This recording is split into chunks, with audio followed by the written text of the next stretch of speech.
अगले 4 दिन तक होली चलेगी। हमारे जी बहुत सारे युवतियां आपको सुनती हैं, तो ये आज आपके वृंदावन की होली शुरू हो गई है और अगले 4 दिन तक होली चलेगी। हमारे जी बहुत सारे युवतियां आपको सुनती हैं, तो ये आज आपका कोई संदेश सब भारतवासियों। हम तो सबसे यही प्रार्थना करेंगे कि होली महोत्सव प्रहलाद जी के द्वारा प्रकट किया गया है।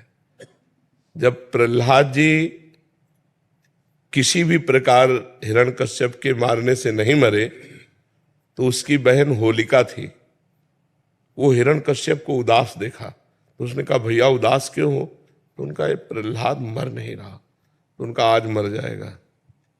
लकड़ी का बहुत सा ढेर लगाया जाए और उसमें लेकर हम प्रहलाद को बैठ जाएंगे तो हमें अग्नि से वरदान मिला है, एक पट, शीतल पट, जिसको हम मोड़ लेंगे तो हमारा रोम भी नहीं झुलसेगा और प्रहलाद मर जाएगा।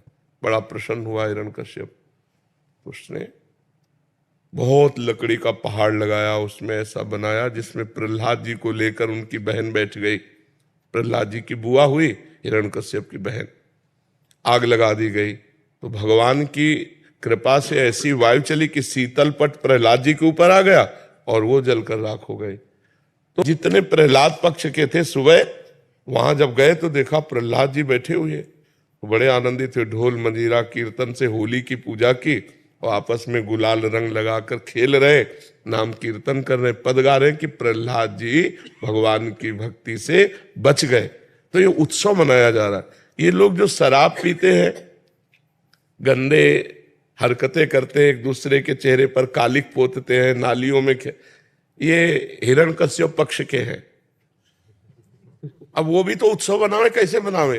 तो वो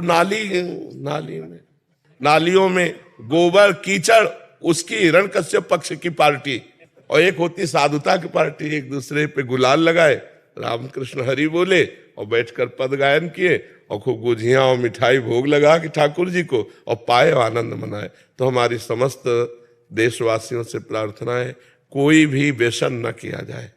व्यसन उत्सव को खराब कर देता है, जैसे शराब है और भी हुक्का है, ड्रग्स है, कोई भी नशा मत करो।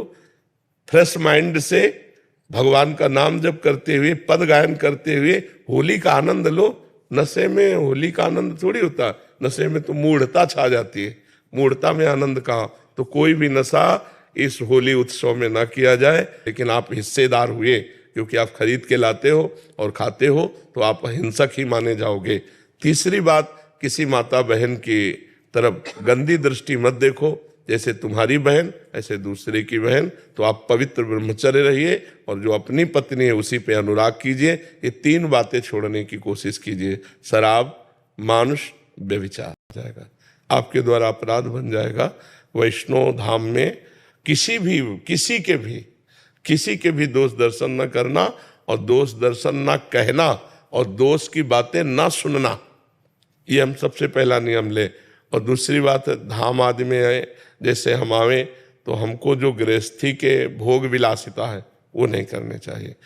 अब घर गृहस्थी में तो सब भोगते ही हो, जब धाम आए हो तो ब्रह्मचर्य से रहो। 6 दिन रहो, 2 दिन 4 दिन ब्रह्मचर्य से रहो और अपने धन की कमाई का ही भोजन पावें। कहीं भी हलवा पूड़ी बटरा हो ना पावें। अगर अपने पास 100 रुपया है तो हम 10 रुपया के चना गुड़ लेके काम चला लेंगे, लेकिन हम हलवा पूड़ी दूसरे का नहीं पाएंगे, क्योंकि हम धाम आए हैं। हम पुण्य कमाने आए, पुण्य खोने नहीं आए। अपना भोजन धर्म के द्वारा कमाए हुए अर्थ से किसी का दोष दर्शन न करना और निरंतर भगवान का नाम चिंतन करना।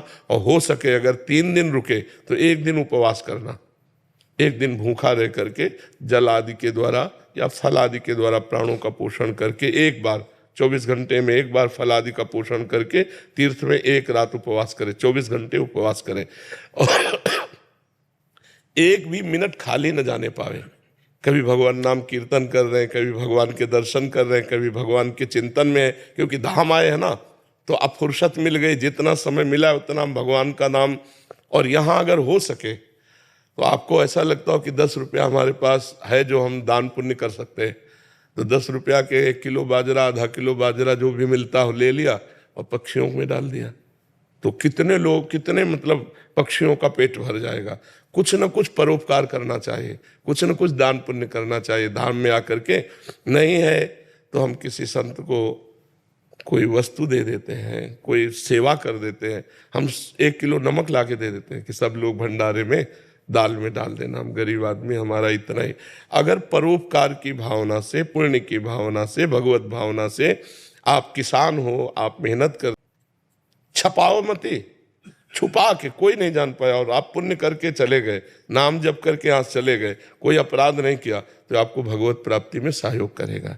ये आपके दुखों को मिटा करके सुख प्रदान। बहुत जगह भंडारे हैं, यहाँ रास्ते में कोई हलवा पूड़ी नहीं, कदापि नहीं, आपको लेने का अधिकार नहीं। आप गृहस्थ हैं, आप खुद कमाते हैं, तो ऐसे करने का अधिकार नहीं, ऐसे करने का अधिकार।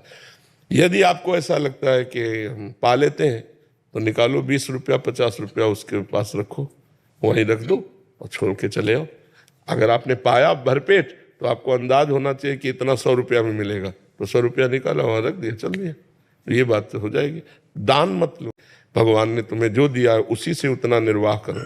नमक चना रोटी खा के गुजारा करके चले जाओगे तो पुण्य एकत्रित कर लोगे, हलवा पूड़ी खा के जाओगे तो पुण्य यहीं दे के चले जाओगे। और संतों के दर्शन करने के समय किन बातों का ध्यान रखें? बस हमें अगर भगवत स्मरण चल रहा है तो हमारा दोष दर्शन होगा ही नहीं। अगर दोष दर्शन नहीं होगा और हमारे अंदर अहंकार नहीं, दैन्य भाव से आए, जैसे भी दर्शन कर रहे हैं, तो एक एक कदम यज्ञ के समान होता है। हाँ, संत मिलन को चाहिए तज माया अभिमान, जीव जीव पग आगे बढ़े कोटिन यज्ञ समान, ऐसा वर्णन किया गया है। तो संत दरस जिम पातक टरे, दर्शन मात्र से पापों का नाश होता है। पर हम संत को भगवान का भाव रखें,